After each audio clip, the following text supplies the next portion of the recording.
안녕하세요. 10월 1일 국군의 날 지훈아 뉴스입니다.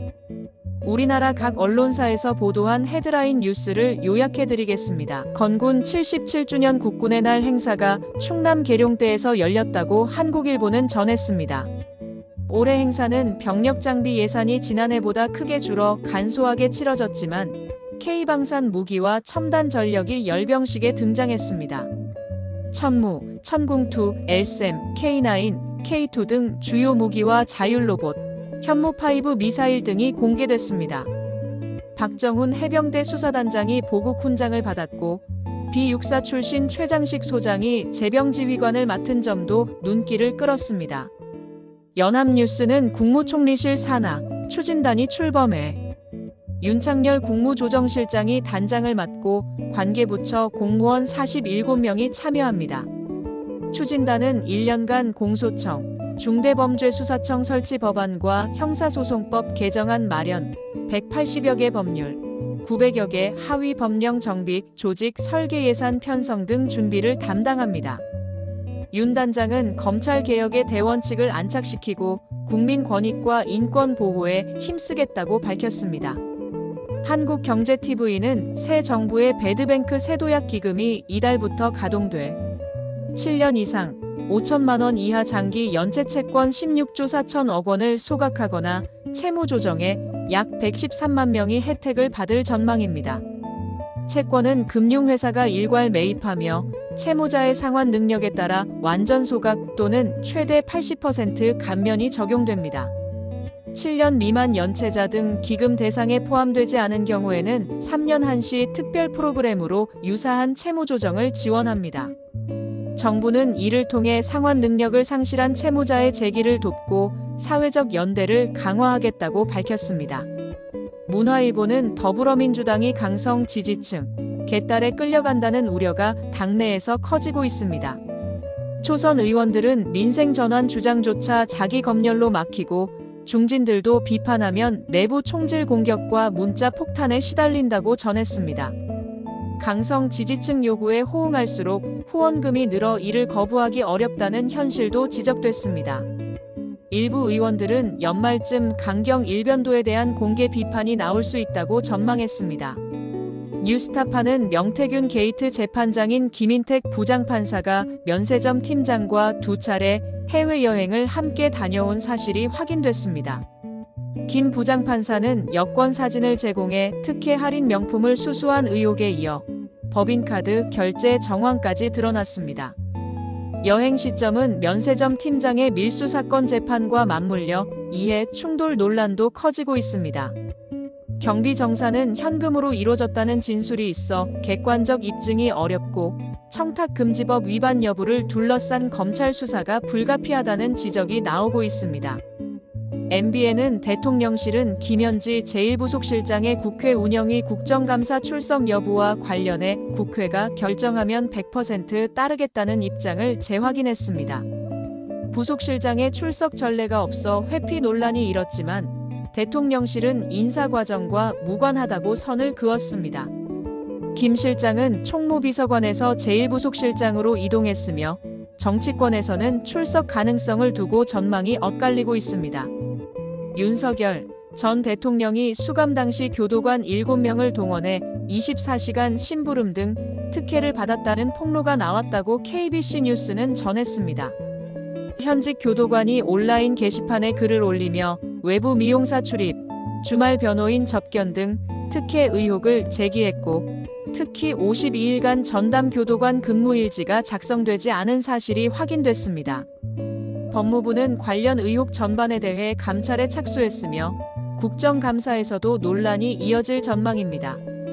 동아일보는 김건희 특검 검사 40명의 복귀 요구 이후 내란 특검과 최상병 특검 파견 검사들도 입장 표명을 놓고 내부 논의 중인 것으로 알려졌습니다. 특검 파견 검사들은 검찰 개혁과 기소 수사권 분리 상황 속에서 집단 행동 여부를 고민하고 있으며 일부 검찰 내부에서는 파견 검사 복귀를 지지하는 목소리도 나오고 있습니다. 검찰 내부망에는 특검의 중요성을 강조하며 개혁과 관련한 비판적 의견도 공유되고 있습니다. 한국 경제에서는 중국인 단체 관광객 무비자 입국이 시행되자 온라인을 중심으로 장기 매매 괴담이 확산하며 불안이 커지고 있습니다. 특히 10대 청소년 SNS에서 빠르게 퍼지고 일부는 칼부림 예고 글까지 등장해 경찰이 수사에 나섰습니다. 정부는 무비자 입국이 지정 여행사를 통한 단체 관광객에만 해당되며 사전 심사를 거친다며 가짜뉴스 차단을 강조했습니다. 전문가들은 반중 정서가 혐오로 번지면 사회 불안만 키울 뿐 실익이 없다며 신중한 대응을 주문했습니다. 채널A는 대전 국가정보자원관리원 화재로 가동이 중단된 총 647개 정보 시스템 서비스 중 101개가 복구된 것으로 파악됐고 복구율은 15.6%라고 보도했습니다. MBC는 국가정보자원관리원 화재로 중앙행정기관 공무원들이 쓰던 G드라이브가 전소해 약 75만 명의 업무용 개인 자료가 모두 사라졌습니다. G드라이브는 중앙부처 공무원이 의무적으로 사용해온 클라우드 시스템이지만 외부 백업이 없어 복구가 불가능합니다. 인사혁신처는 PC 복구와 이메일 공문 확보 등 대체 자료 수집에 나섰으며 각 부처 업무 차질이 불가피할 전망입니다. 뉴시스에 따르면 행정안전부는 국가정보자원관리원 화재와 관련해 국민 생활과 밀접한 정보 시스템은 매일 온라인 백업이 이루어져 데이터 손실 가능성이 매우 낮다고 밝혔습니다. 데이터는 센터 내 다른 장비와 별도 백업 센터에 분산되며 3중 방식으로 복구가 진행됩니다. 다만 공무원 전용 클라우드 G드라이브는 대용량, 저성능 스토리지로 외부 백업이 어렵다고 설명했습니다. 뉴스1에서는 김민재 행정안전부 차관은 국정자원관리원 화재로 중단된 647개 시스템 중 101개가 복구됐으며 나머지 546개 중 절반가량은 대체 수단이 확보됐다고 밝혔습니다. 정부는 우체국 쇼핑몰 입점 소상공인 지원, 온라인 판로 개척, 세금 심판 청구 기한 연장 등 피해 지원 대책을 추진 중입니다. 보안 공백은 없었으며 정부 24와 무인 민원 발급기 등은 정상화됐습니다. 김 차관은 추석 이후 국정감사에 차질 없도록 온 나라 문서 시스템을 신속히 복구하겠다고 강조했습니다. MBC는 전국 15개 공항 노동자들이 추석 연휴 직전인 10월 1일부터 무기한 총파업에 돌입했습니다. 인천 김포공항을 포함해 환경미화, 교통관리, 소방, 시설관리 등 핵심 업무 담당 노동자들이 참여했으며 3조 2교대에서 4조 2교대 전환과 인력 충원, 자회사 직원 처우 개선을 요구하고 있습니다. 추석 연휴 동안 공항 이용객이 526만 명을 넘을 것으로 예상돼 파업 장기화 시 여객 불편과 혼란이 우려됩니다. 파이낸셜 뉴스는 지난달 국내 금 투자 수요가 급증하며 KRX 금 시장의 일평균 가격이 국제 시세보다 높게 형성됐습니다.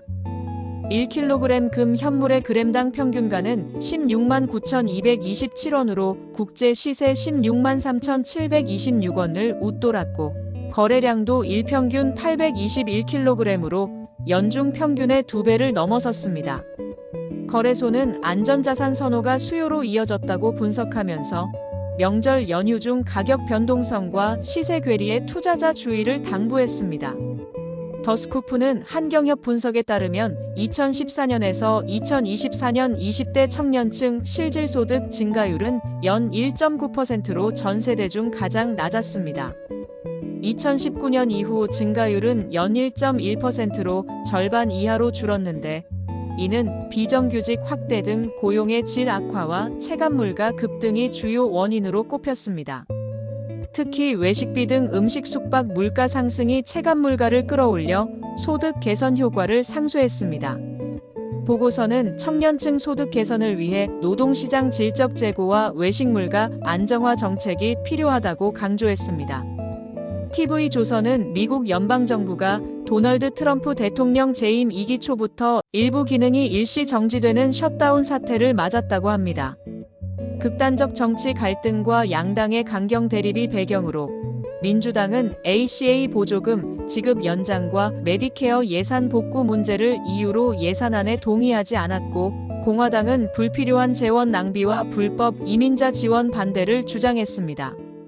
협상 과정에서 상대방 비난과 조롱이 이어졌으며 트럼프 대통령은 딥페이크 영상으로 민주당 지도부를 풍자하기도 했습니다. 이번 셧다운은 과거 사례보다 해결이 어렵고 반복될 가능성이 높은 것으로 평가됩니다. 머니투데이는 최근 1년간 MBK 파트너스는 국정감사와 관련된 굵직한 사건의 중심에 올랐지만 김병주 MBK 회장은 해외 출장을 이유로 증인 출석을 회피하고 있고 아디다스 코리아의 피터 곽 전 대표 역시 국감에서 영어 통역을 동반하며 논란을 빚은 바 있습니다. 두 사례 모두 유한 책임 회사를 운영하며 필요할 때 한국 기업임을 강조하고 불리할 땐 외국계 LLC라는 장막 뒤로 숨는 공통점이 있습니다. 유한 책임 회사는 출자금 한도로 책임을 지기 때문에 외부 감시가 제한적이며 회계 투명성 문제가 제기됩니다. 정치권과 전문가들은 유한 책임 회사에도 외부 감사를 의무화해야 한다는 의견과 기업 탈퇴나 해외 경쟁업체 지원꼴로 우려가 맞서는 상황이라고 지적합니다. 조선비즈는 이번에 KG 모빌리티 옛 쌍용 자동차가 2009년 파업으로 노동조합이 회사에 피해를 입혀 배상해야 하는 40억 원을 안 받기로 했다고 보도했습니다. 이 소송으로 노란봉투 캠페인이 벌어져 노란봉투법까지 발의됐었고 민주노총에서는 손배 청구를 유지하고 있는 현대차, 현대제철, 한화오션도 대승적 결단을 해야 한다라고 말했습니다. 이상으로 10월 1일자 뉴스 요약을 마치겠습니다. 편안한 밤 되시고 오늘도 수고하셨습니다.